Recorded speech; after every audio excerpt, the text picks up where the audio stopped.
Assalamualaikum dan salam sejahtera. Nama saya Rizal Ahmad, founder Ilham Trader Network.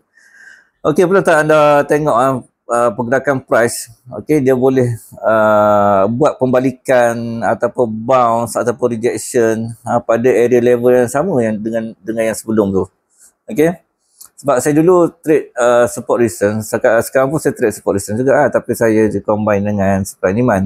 Okey, masa saya trade support resistance, mula saya tak tahu pun kenapa pergerakan tu dia buat bounce macam tu kan pada area-area yang kita tak tahu pun area tu.